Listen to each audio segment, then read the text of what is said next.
Hello and welcome to Brandy's Poetry Corner, reading from new and selected poems of Dennis O'Driscoll. This is a poem called Years After. It sort of explains itself. Years After by Dennis O'Driscoll. And yet we managed fine. We missed your baking for a time. And yet were we not better off without cream-hearted sponge cakes, flaky rhubarb oozing pies?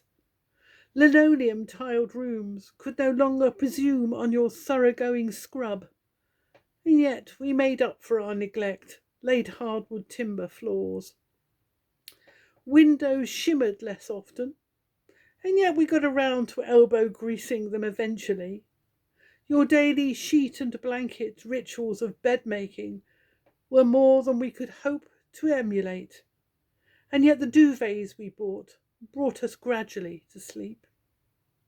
Declan and Ethne, 11 and 9 respectively at the time, had to survive without your packed banana sandwiches, wooden spoon, deterrent, hugs, multivitamins, and yet they both grew strong. You have unmet grandchildren, in-laws you never knew. Yes, we managed fine, made breakfasts and made love, took on jobs and mortgages, set ourselves up for life. And yet, and yet, and yet. Thank you. For the poems read by me, Brandy Pearson.